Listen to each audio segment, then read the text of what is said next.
Hi friends, welcome to Kadigai Academy. நான் Murugan. So இந்த one short video சீரீஸ்ல அடுத்து நம்ம பார்க்கக்கூடிய லெசன் ஈகோ சிஸ்டம்.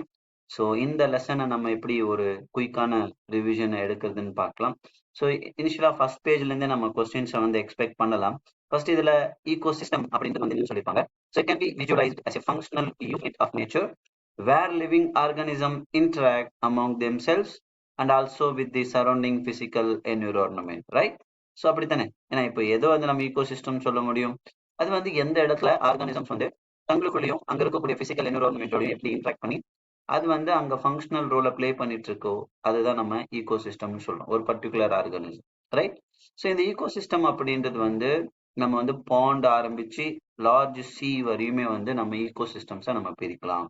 இங்க பாருங்க, இந்த லைன் அப்படியே கொஸ்டினா கேட்கலாம். The entire biosphere as a global ecosystem அப்படின்னு கொடுக்கலாம். இது வந்து அகைன் ஒரு ஒரு ஒரு சென்டென்ஸாவோ அப்படியே ஒரு ஸ்டேட்மெண்ட் அசஷன் ரீசன்லாவோ வரலாம். Okay right. நம்ம அப்புறம் வந்து பாத்தீங்கன்னா இந்த ஈகோ சிஸ்டம் ரெண்டு பேசிக் கேட்டகரியா நம்ம பிரிக்கலாம். ஒன்னு வந்து டெரஸ்ட்ரியல், இன்னொன்னு வந்து அக்வாட்டிக். சரி, இதுல ஃபாரஸ்டா இருக்கட்டும், grassland, desert, so these are all very good examples of terrestrial ecosystem. And pond, lake, wetland, river, estuary are some example of aquatic ecosystem. இதுல இந்த estuary இருக்கு இல்லையா, you must know the name, at least you should or you should know the type of ecosystem it is. estuary அப்படின்றது எங்க வந்து ஒரு river வந்து சீயோட join ஆகுதோ அந்த இடத்துல நம்ம கழிமுகம் அப்படின்னு சொல்லுவோம். ஸோ எஸ்டுரி. ஸோ நம்ம சம்டைம்ஸ் வந்து எஸ்டுரி இஸ் ஏ அப்படின்னு கேட்டா இட்ஸ் ஏ அக்வாட்டிக் ecosystem அப்படின்னு சொல்லுவோம். ஓகே, இப்போ ஃபார் எக்ஸாம்பிள் ஒரு ஹியூமன் வந்து நம்ம கிரியேட் பண்ற ஒரு கிராப் லேண்டா இருக்கட்டும், இல்ல அக்வாரியமா இருக்கட்டும், they also considered as a ecosystem, but they are man-made ecosystem. So எதெல்லாம் மேன்மேட் ecosystem கொஸ்டின் கேட்கலாம், அப்போ இதெல்லாம் நோட் பண்ணிக்கணும். ஓகே, ஸோ இந்த ஃபர்ஸ்ட் பேராகிராஃப்ல இருந்து கூட நமக்கு கொஸ்டின் வரும்ன்றது நம்ம இங்க பார்க்கணும். அடுத்து வந்து ஈகோசிஸ்டம்னுடைய ஸ்ட்ரக்சர் அண்ட் ஃபங்க்ஷன் என்னன்னு பார்க்கலாம். ஓகே, ஜென்ரலா ஈகோசிஸ்டம் அப்படின்றது வந்து பாத்தீங்கன்னா இந்த இடத்துல ஒரு ஒரு டெஃபினிஷன் இருக்கும். Interaction of biotic abiotic components results in a physical structure that is characteristic for each type of ecosystem. So இந்த இடத்துல நோட் பண்ணிக்கணும். Okay right. அடுத்து வந்து இப்போ ஈகோசிஸ்டம்ல ஒரு பர்டிகுலர் ஆர்கானிசம் இல்ல சில ஸ்பீஷஸ் எப்படி அரேஞ்ச் ஆயிருக்கு, ஃபார் எக்ஸாம்பிள் வெர்டிக்கல் டிஸ்ட்ரிபியூஷன் ஆயிருக்கு அப்படின்னு சொல்றது தான் stratification. You must know the meaning of the term stratification. So vertical distribution of different species occupying different level is called a stratification. For example, trees அப்படின்னு சொல்லக்கூடியது நம்ம ஃபாரஸ்ட்ல எங்க இருக்கு அப்படின்னு பாத்தீங்கன்னா ஸோ டாப் ஸ்ட்ரேட்டால இருக்கு. செகண்ட் அண்ட் செகண்ட் இதான் ரொம்ப முக்கியம். செகண்ட் இதுல யார் இருக்காங்கன்னா ஸ்ட்ரோப்ஸ். ஓகே, இவங்கெல்லாம் பாருங்க ஸ்ட்ரோப். The second and herbs and grasses occupy the bottom layer.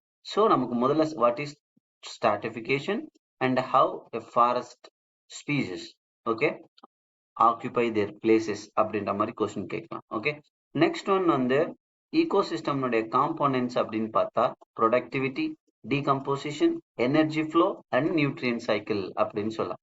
So இப்போ இது எல்லாமே இந்த காம்போனன்ட்ஸ் இருக்கக்கூடிய ஒரு எக்ஸாம்பிளை தான் இந்த இடத்துல கொடுத்துருப்பாங்க, பாண்ட். ஸோ பாண்ட்ன்றது வந்து ஒரு ஷாலோ வாட்டர் பாடி. இந்த எல்லா பேசிக் காம்போனன்ட்ஸும் இங்க இருக்கும்னு சொல்லியிருக்காங்க. ஃபார் எக்ஸாம்பிள் ஏபயாட்டிக் காம்போனன்ட்ஸ் வந்து பாத்தீங்கன்னா வாட்டர்ல டிசால்வ் ஆயிருக்கக்கூடிய இன்ஆர்கானிக் அண்ட் ஆர்கானிக் சப்ஸ்டன்சஸ். அதே மாதிரி வந்து பாத்தீங்கன்னா இந்த இடத்துல solar input, okay, cycle of temperature, day length and other climatic conditions எல்லாமே இந்த என்டையர் ஃபங்க்ஷனுடைய பாண்டினுடைய ஃபங்க்ஷனை கண்ட்ரோல் பண்றதா இருக்கும். நெக்ஸ்ட் ஒன் வந்து ஆட்டோட்ரோபிக் அப்படின்னு கேட்கலாம். ஸோ பாண்ட்ல இருக்கக்கூடிய ஆட்டோட்ரோபிக் காம்போனன்ட்ஸ் யாரு? So phytoplankton and some algae and floating, submerged and marginal plants. These are all autotrophs in bond.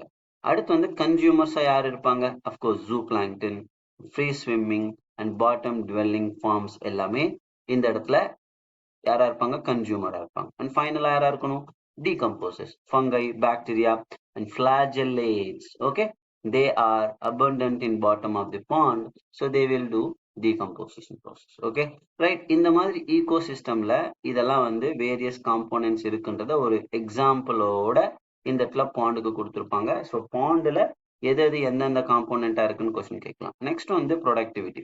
சரி, ப்ரொடக்டிவிட்டி அப்படின்றது வந்து ஈகோசிஸ்டம்ல எப்படி வந்து சோலார் எனர்ஜி அப்படின்றது வந்து ஃபர்தரா வந்து ஒவ்வொரு ட்ராபிக் லெவல்லையும் எனர்ஜியா கன்வெர்ட் ஆயிட்டு இருக்குன்னு பார்க்கிறோம்.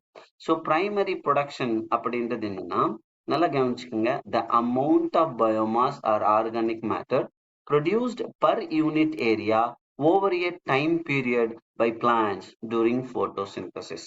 இதுதான் நம்ம என்னன்னு சொல்றோம், பிரைமரி ப்ரொடக்ஷன். ஸோ ஒரு பர்டிகுலர் ஏரியால ஒரு பர்டிகுலர் டைம் பீரியட்குள்ள பிளான்ஸ் போட்டோசிந்தசிஸ் மூலமா ப்ரொடியூஸ் பண்ணக்கூடிய ஆர்கானிக் மேட்டர், அது நம்ம பிரைமரி ப்ரொடக்ஷன் அப்படின்னு சொல்றோம். அதை மெஷருக்கான யூனிட் அப்படின்றது கிராம் பவர் -2 ஆர் எனர்ஜியா சொல்லணும்னா kilo calories metre power -2. Okay, so இது வந்து நம்ம சொல்லலாம். அடுத்து இப்போ ஒருவேளை ரேட் ஆஃப் பயோமாஸ் எவ்வளவு இருக்குன்னு கண்டுபிடிக்கிறதுக்கு ப்ரொடக்டிவிட்டியை நம்ம தெரிஞ்சுக்கலாம். பயோமாஸ் ப்ரொடக்ஷன், பிரைமரி ப்ரொடக்ஷன் வேற, ரேட் ஆஃப் பயோமாஸ் ப்ரொடக்ஷன், இதை நீங்க எப்படி மெஷர் பண்ணுவீங்கன்றதுக்கான அந்த மெஷரிங் யூனிட் இங்க கொடுத்துருப்பாங்க. Gram power -2, year power -1. அதே மாதிரி kilo calories, metre power -2 and year power -1 சொல்லியிருப்பாங்க. இது எல்லாமே டிஃப்ரெண்ட் யூனிட்ஸ். ஓகே, இது நோட் பண்ணிக்கோங்க, இதுவும் கொஸ்டினா கேட்கலாம். ஓகே, நெக்ஸ்ட் ஒன் வந்து இந்த ப்ரொடக்டிவிட்டியை நம்ம ரெண்டா பிரிக்கலாம். Cross primary productivity, net primary productivity. Cross அப்படின்றது என்னன்னா the rate of production of organic matter during photosynthesis. Okay, இதுல GPP ல இருக்கக்கூடிய some amount of biomass plants தங்களுடைய ரெஸ்பிரேஷனுக்காக யூஸ் பண்ணி மீதம் இருக்கிறத நம்ம என்ன சொல்லுவோம், அதை நம்ம ரெஸ்பிரேட்டரி லாஸ் ஆர் அப்படின்னு சொல்லுவோம். அதை நம்ம நெட் பிரைமரி ப்ரொடக்டிவிட்டின்னு சொல்லலாம். அப்போ GPP minus R equal to NPP, gross primary productivity minus respiratory loss equal to NPP. இப்போ நெட் பிரைமரி ப்ரொடக்டிவிட்டி ஆக்சுவலா எங்க இருக்கும் அப்படின்னா ஹெர்பிவோரஸ், அதாவது இந்த இடத்துல ஹெர்பிவோரஸ்ன்றது ஹெட்ரோட்ரோப்ஸ் நம்ம சொல்லலாம். ஹெர்பிவோரஸ் அண்ட் டீகம்போசர்ஸ் மட்டும் நான் வச்சுக்கோங்க, இந்த இடத்துல டீகம்போசர்ஸ் சொல்லியிருக்காங்க. ஸோ இங்கிருந்து அடுத்த ட்ராபிக் லெவலுக்கு போறத நம்ம என்ன சொல்லணும்னா செகண்டரி ப்ரொடக்டிவிட்டி. ஓகே, கன்சியூமர்ஸ்ல ப்ரொடியூஸ் ஆகக்கூடிய ஆர்கானிக் மேட்டர். Okay, right. இந்த பிரைமரி ப்ரொடக்டிவிட்டின்றது எதை டிபெண்ட் பண்ணி இருக்குன்னா, ஒரு ஸ்பீசிஸ் எந்த இடத்துல வாழ்ந்துட்டு இருக்கு, inhabiting a particular area. Okay, so இது மட்டும் இல்லை, இது வேரியஸ் என்வரான்மெண்டல் ஃபேக்டர்ஸை பேஸ் பண்ணி இது மாறும் அப்படின்னு சொல்லியிருப்பாங்க. இதையும் நோட் பண்ணிக்கணும். ஓகேவா? நெக்ஸ்ட் இந்த இடத்துல the annual net primary productivity of the whole biosphere is approximately 170 billion tons. இது dry weightலயே சொல்றாங்க ஆர்கானிக் மேட்டர்னுடையது. ஸோ இது வந்து கொஸ்டினா கேட்கலாம். Okay, net primary productivity of whole biosphere எவ்வளோன்னு கேட்டா 170 பில்லியன் டன்ஸ். ஓகே, அடுத்து வந்து பாத்தீங்கன்னா இதுல despite occupying 70% of the surface, the productivity of oceans, so நீங்க பாத்தீங்கன்னா தெரியும் ஓஷன்ஸ் அதிகமான நீர், இதுல வந்து 55 பில்லியன் டன்ஸ் அப்படின்றது வந்து இந்த ஓஷன்ஸ்ல வந்து இந்த இடத்துல பயோமாஸ் அப்படின்றது ப்ரொடியூஸ் ஆகும். Okay, right. ஸோ இது மீதி இருக்கிறது எல்லாமே நம்ம லேண்டல்ன்ற மாதிரி சொல்லியிருப்பாங்க. ஓகேவா? இப்போ ஃபர்ஸ்ட் காம்போனன்ட் முடிச்சிட்டோம். செகண்ட் காம்போனன்ட் எப்படி கேட்கலாம், டீகம்போசிஷன். அஃப்கோர்ஸ் நம்ம எல்லாருக்குமே தெரியும், எர்த்வார்ம் அப்படின்றவங்க வந்து ஃபார்மர்ஸ் ஃப்ரெண்ட்னு சொல்லுவோம். ஏன் அப்படின்னா காம்ப்ளெக்ஸ் ஆர்கானிக் மேட்டரை அவங்க என்ன பண்ணுவாங்க, பிரேக் டவுன் பண்ணுவாங்க. ஓகே, ஸோ இவங்களை நம்ம டீகம்போசிஷன் ப்ராசஸ்னுடைய இனிஷியல் ஆர்கானிசம் இவங்க தான் தேவைப்படக்கூடியவங்களா இருப்பாங்க. ஓகே, நமக்கு தெரியும் அப்படி காம்ப்ளெக்ஸ் ஆர்கானிக் மேட்டர் வந்து அதுல இருந்து inorganic substance like carbon dioxide, water, நியூட்ரியன்ஸா அது பிரேக் டவுன் ஆகக்கூடிய ப்ராசஸ் பேர் தான் டீகம்போசிஷன். ஓகே, ஸோ இப்போ நமக்கு தெரியும் ஒரு பிளான்ட் ரிமைன் லைக் லீவ்ஸா இருக்கட்டும், பார்க்கா இருக்கட்டும், ஃப்ளவரா இருக்கட்டும், இல்ல டெட் ரிமைன்ஸ் ஆஃப் அனிமல்ஸா இருக்கட்டும். For example dead remains of அனிமல்ஸ்ல ஃபீக்கல் மேட்டர், இது எல்லாமே சேர்ந்து ஒரு காம்போனண்ட்டை கிரியேட் பண்ணுது. அதுக்கு பேர் தான் டெட்ரைட்டஸ். இந்த டெட்ரைட்டஸ் அப்படின்றது தான் it's a raw material for decomposition. ஏன்னா இதுதான் அழுக ஆரம்பிக்கணும் அதனால. ஓகே, ஸோ அப்போ அந்த டீகம்போசிஷன் ப்ராசஸ்னுடைய ஸ்டெப்ஸ் எப்படி அரேஞ்ச் ஆயிருக்கு, என்னென்ன ஸ்டெப்ஸ் இருக்குன்னு கேட்டா fragmentation, leaching, catabolism, humification and mineralisation. All these 5 processes are under decomposition. இப்போ கொஸ்டின் எப்படி கேட்பாங்கன்னா எந்த ஆர்டர்ல இந்த ப்ராசஸ் நடக்குதுன்னு கேட்கலாம், அதை நோட் பண்ணிக்கோங்க. Okay, so fragmentation followed by leaching, catabolism, humidification and mineralization. சரி, இப்போ முதல்ல ஃப்ராக்மெண்டேஷன் எப்படி நடக்கும்? சிம்பிள். இந்த டெட்ரிவோர்ஸ்ன்னு சொல்லக்கூடிய எர்த்வார்ம் மாதிரியான அனிமல்ஸ் அங்க இருக்கக்கூடிய டெட்ரைட்டிஸை ஸ்மாலர் பார்ட்டிகிளா உடைக்கக்கூடிய ப்ராசஸ்க்கு பேர் தான் ஃப்ராக்மெண்டேஷன். அண்ட் அதுக்கப்புறம் வாட்டர் சால்யுபிள் இன்ஆர்கானிக் நியூட்ரியன்ஸ் எல்லாம் இந்த இடத்துல அதுல கரைஞ்சி போறது. ஓகே, அன்அவைலபிள் சால்ஸா precipitate ஆகிறத நம்ம லீச்சிங் அப்படின்னு சொல்றோம். ஒரு டெஃபினிஷன் பேஸ்டு கொஸ்டின் கேட்கலாம். டீகம்போசிஷன்ல இந்த ப்ராசஸ் என்ன அப்படின்னு கேட்கலாம். இப்போ ஃபர்தரா பாக்டீரியா, ஃபங்கல், என்சைம்ஸ் அங்க இருக்கக்கூடிய ரிமைனிங் டெட்ரைட்டிஸ்ல இருக்கக்கூடிய அது அந்த ஆர்கானிக் மேட்டரை இன்ஆர்கானிக் சப்ஸ்டன்சஸா மாற்றக்கூடிய ப்ராசஸ் பேரு கெட்டபாலிசம். ஸோ கெட்டபாலிசம் அப்படின்றது பயாலஜிக்கல் ப்ராசஸ். ஓகே, அடுத்து வந்து பாத்தீங்கன்னா இந்த ரெண்டு ப்ராசஸ்மே எங்க நடக்குது அப்படின்னா டெட்ரைட்டிஸ் மேல நடக்குது. ஓகே, நோட் பண்ணிக்கோங்க. அடுத்து ஹியூமிஃபிகேஷன் அண்ட் மினரலைசேஷன் அப்படின்றது சாயில்ல நடக்கக்கூடிய நெக்ஸ்ட் டூ ப்ராசஸஸ். ஓகே, இப்போ நம்ம பார்த்த இந்த எல்லா ஸ்டெப்புமே ஃப்ராக்மெண்டேஷன், லீச்சிங், கெட்டபாலிசம் மூணு ப்ராசஸ்மே வந்து பாத்தீங்கன்னா எங்க நடக்கும்? டெட்ரைட்டிஸ் மேல நடக்கும். ஆனா ஹியூமிஃபிகேஷனும் மினரலைசேஷனும் சாயில் மேல நடக்கும். சரி, ஹியூமிஃபிகேஷன் அப்படின்றது என்ன ஆகுதுன்னா ஹியூமிஃபிகேஷன் மூலமா கிடைக்கிற ப்ராசஸ் ஹியூமஸ். ஹியூமஸ்ன்றது ஒரு dark colour amorphous substance and highly resistant to microbial action, and it also undergoes decomposition at an extremely slow rate. So it is being colloidal in nature. It serves as a reservoir of nutrients. இது எல்லாமே what are all the statements are incorrect, correct regarding humus ன்னு கேட்கலாம். அதனால இதை note பண்ணிக்கோங்க. Okay, so humus ஃபர்தரா வந்து பாத்தீங்கன்னா அதுல இருக்கக்கூடிய அங்க இருக்கக்கூடிய சில மைக்ரோப்ஸ் அதை டீக்ரேட் பண்ணி அதுல இருக்கக்கூடிய இன்ஆர்கானிக் நியூட்ரியன்ஸை மொத்தமா ரிலீஸ் பண்ற ப்ராசஸ் பேர் தான் mineralisation, which is the last process of decomposition. Question எப்படி கேட்பாங்கன்னா இந்த ஆர்டரை கேட்கலாம், இல்ல லாஸ்ட் ப்ராசஸ் எதுன்னு கேட்கலாம், ஃபர்ஸ்ட் ப்ராசஸ் எதுன்னு கேட்கலாம், இப்படி கேட்டுக்கிட்டே இருக்கலாம். ஓகே, நெக்ஸ்ட் ஒன் வந்து டீகம்போசிஷன்ன்றது ஒரு oxygen requiring process. Okay, anaerobic condition, aerobic கண்டிஷன்ல நடக்கக்கூடியது. So the rate of decomposition is control. எப்படி நடக்குது, எதை பேஸ் பண்ணிருக்குன்னா அந்த டெட்ரைட்டஸ்ல இருக்கக்கூடிய கெமிக்கல் காம்போசிஷன் பத்தியும் இல்லைன்னா கிளைமேட்டிக் ஃபேக்டரை பத்தியும் தான். ஸோ அதை பேஸ் பண்ணி தான் அதனுடைய ரேட் ஆஃப் டீகம்போசிஷன்ன்றதே இருக்கும். ஃபார் எக்ஸாம்பிள், இந்த இடத்துல வந்து அந்த டெட்ரைட்டஸ்ல லிக்னின், கைட்டின் அதிகமா இருந்தா கண்டிப்பா அந்த டெட்ரைட்டஸ் வந்து ஈஸியா வந்து என்ன ஆயிடும்? டீக்ரேட் ஆயிடும். ஏன்னா இந்த இடத்துல நைட், ஆனா அதுவே வந்து சாரி எஸ் இந்த இடத்துல நோட் பண்ணிக்கோங்க, லிக்னின் அண்ட் கைட்டினா இருந்தா அதனுடைய decomposition rate is very very slow. ஆனா அதுவே nitrogen and water soluble substances like சுகரா இருந்தா ரொம்ப ரேட் வந்து ஃபாஸ்டா இருக்கும், ஈஸியா டீக்ரேட் ஆயிடும். ஓகே, அப்போ நம்ம ரொம்ப முக்கியமான கிளைமேட்டிக் ஃபேக்டர் என்ன அப்படின்னு பாத்தீங்கன்னா இந்த இடத்துல ரொம்ப முக்கியம், வார்ம் அண்ட் மாய்ஸ்ட் என்விரான்மெண்ட் இருந்தா டீகம்போசிஷன் ஃபாஸ்டா நடக்கும். ஆனா லோ டெம்பரேச்சர்லயும் அனாரோபிக் கண்டிஷன்லயும் இந்த ரேட் ஆஃப் டீகம்போசிஷன்ன்றது ரொம்ப ரொம்ப ஸ்லோவா இருக்கும். ஓகே, ஸோ இது ரெண்டுமே கொஸ்டினா கேட்கறதுக்கு சான்ஸ் இருக்கு. எதெல்லாம் எந்தெந்த ஃபேக்டர்ஸ் எல்லாம் டீகம்போசிஷனுக்கு தேவைன்னு கேட்டா இதெல்லாம் நோட் பண்ணிக்கோங்க. லாஸ்ட் டாபிக் வந்து எனர்ஜி ஃப்ளோ. ஸோ இந்த எனர்ஜி ஃப்ளோ அப்படின்னு நமக்கு தெரியும், எர்த்ல வந்து சோலார் இன்சிடென்ட் சோலார் ரேடியேஷன் அப்படின்னு சொல்லுவாங்க. ஸோ மொத்தமா கிடைக்கக்கூடிய சன்லைட்ல 50% வந்து நம்ம என்ன சொல்லுவோம், பிளான்ஸ் எடுத்துக்கிறத போட்டோசிந்தட்டிக்கலி ஆக்டிவ் ரேடியேஷன். அந்த போட்டோசிந்தட்டிக்கலி ஆக்டிவ் ரேடியேஷன்லயும் 2 to 10% மட்டும்தான் இந்த என்டையர் வேர்ல்டுக்கு தேவையான ஃபுட்டை கொடுக்கக்கூடியதா இருக்கும். ஏன்னா இந்த 2 to 10% பிஆர் மட்டும்தான் பிளான்ஸ் வந்து எனர்ஜிக்கு யூஸ் பண்ணிக்கும். ஓகே, ஸோ எல்லா ஆர்கானிசமும் நம்ம ப்ரொடியூசர் தான், டைரக்ட்லி இன்டைரக்ட்லியோ அவங்க ஃபுட்டுக்காக டிபெண்ட் பண்ணியிருப்பாங்க. ஸோ ஒரு ஈகோ சிஸ்டம் அப்படின்றது கண்டிப்பா செகண்ட் லா தெர்மோடைனமிக்ஸ்க்கு உட்பட்டது அப்படின்னு சொல்றாங்க. ஸோ இட் நாட் எக்ஸம்ப்ட்ன்றது அதான் மீனிங். இதில் என்ன சொல்றாங்கன்னா NEET a constant supply of energy to synthesize the molecules they require. அப்போ ஆர்கானிசம்ஸ் கண்டினியூஸ் என்ன பண்ணிக்கிட்டே இருக்கணும், எனர்ஜியை ப்ரொடியூஸ் பண்ணிக்கிட்டே இருக்கணும், அதை அடுத்தடுத்து யூஸ் பண்ணிக்கிட்டே இருக்கணும் அப்படின்னு சொல்லியிருப்பாங்க. அதான் இந்த இடத்துல வந்து செகண்ட் லா பத்தி பேசியிருப்பாங்க. ஜென்ரலா ஒரு ஈகோ சிஸ்டம்ல வேரியஸ் ட்ராபிக் லெவல் இருக்கும். அதுல பாட்டம்ல இருக்கிறது யாரா இருப்பாங்கன்னா ப்ரொடியூசர்ஸா இருப்பாங்க, ரைட்? அவங்கள சாப்பிட்றவங்க ஹெர்பிசியஸ், நமக்கு தெரியும் ஹெர்பிவோரஸ் அப்படின்னு சொல்லுவாங்க. இப்படி டிஃப்ரெண்ட் ஆர்கானிசம்ஸை நம்ம வந்து அரேஞ்ச் பண்றது நம்ம ஃபுட் செயின் அப்படின்னு சொல்லுவோம். அப்படி ஃபுட் செயின்ஸ்ல ஃபர்ஸ்ட் ட்ராபிக் லெவல் கீழே பாட்டம்ல இருக்கிறது யாரா இருப்பாங்கன்னா ப்ரொடியூசர்ஸ். ஓகே, அதுக்கப்புறம் அவங்க அதுல சாப்பிடக்கூடிய கன்சியூமர்ஸ், அதுக்கப்புறம் அவங்கள சாப்பிடக்கூடிய செகண்டரி கன்சியூமர்ஸ், இப்படி டெர்ஷரி கன்சியூமர்ஸ்னு போயிட்டே இருப்பாங்க. ஸோ இதுல யாரெல்லாம் கன்சியூமர்ஸ், ஓகே.